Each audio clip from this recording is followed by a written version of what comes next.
Welcome back to Indy Now. So on Thursday mornings, we love to bring you the latest entertainment headlines. And for that, we turn to our friends at TMZ. Today, we're chatting with Michael Babcock. Hi, Michael. How are you? Good morning, guys. I'm doing great. Thanks so much for having me. You bet. We love hearing from you guys. So, Michael, what's new in the entertainment world? Well, Travis Scott. Travis Scott is in some trouble, or potentially in some trouble in New York City. So Tuesday night into early Wednesday morning, Travis Scott went to a club called Nebula in Manhattan, and everything was good. It was fun. Everyone was having a good time at first, but then things maybe took a violent turn depending on who you ask. So Travis had taken over the DJ booth, not like taking it over. He had basically, the DJ had handed over controls of the, all the equipment to Travis and said, hey, do your thing. So Travis is playing music, but a time came when an audio tech, a sound engineer, thought that the volume was too loud, and because of it, the sound was actually getting distorted. So he made the mistake of, allegedly, of trying to turn down the volume, and that really annoyed Travis Scott. So Travis Scott then allegedly yelled at this guy, cursed at him, put his middle finger in his face, and then punched him. That's what the guy says, at least. Punched him in the face. Now the guy claims that he is injured. He is in the hospital. He says he's having some issues with his neck. He has a tingling in his arm.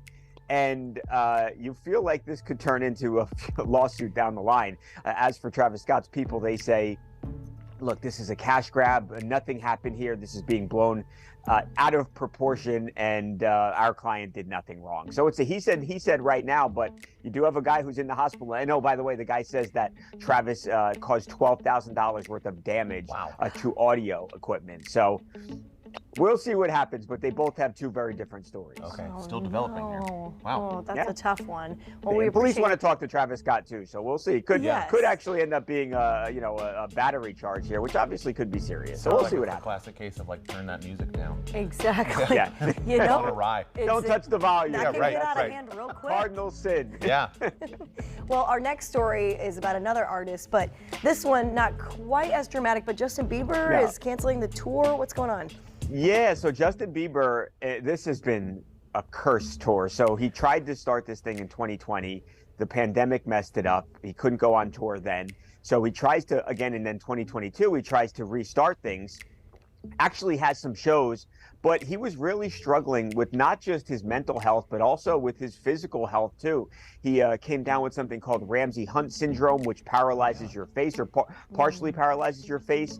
And he had to cancel a bunch of shows, and he hoped to go back. And this was a world tour. I mean, we're talking the UK, Australia, France, a bunch of countries, including the United States as well.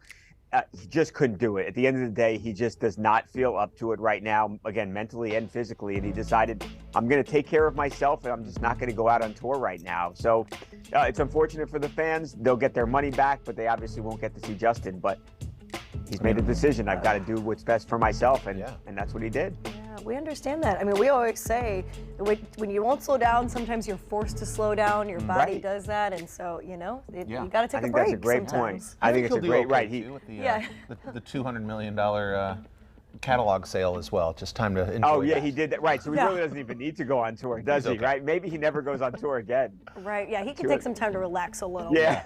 Michael. I can find ways to spend $200 million. We appreciate you keeping us updated. Thank you so much. Thanks, Michael. Hi. Thank you. Hey, still to come, we actually have some more entertainment coming up. We're really excited about this. We're going to hear an original song from Bloomington-based artist Braden Break Elgar and ask him what it was like being on a reality dating show on HBO Max. But first, here's some free financial advice from our friends at Forum Credit Union. Take a look.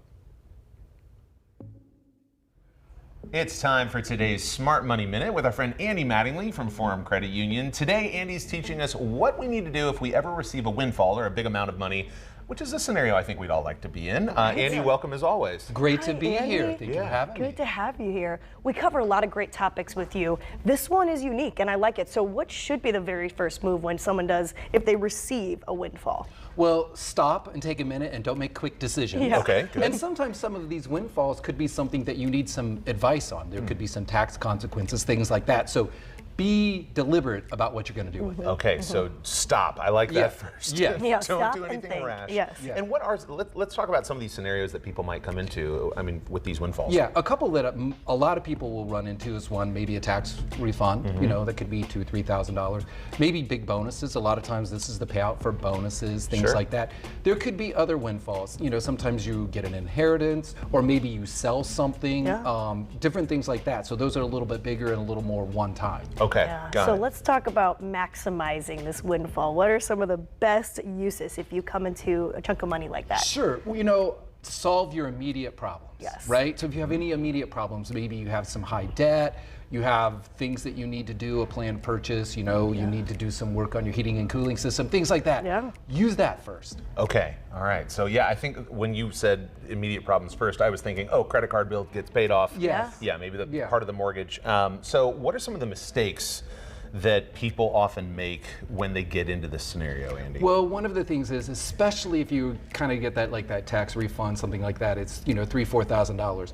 So you were going to take a $3,000 or $4,000 vacation, and you're like, well, I can take an $8,000 vacation because I'm not right. really having to. I'm still only spending $4,000. No, you're spending $8,000. Yeah. You're not using that. So what happens is people buy more than they should because they, you know, kind of spend more than that.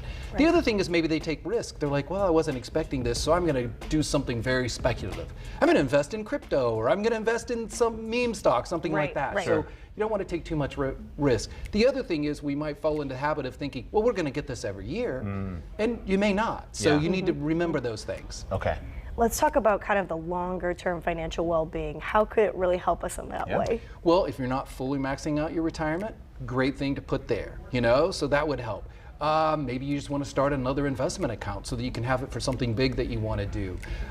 You can also think about using it for a bucket list of adventures that you want to have, you know, so you can save it for that.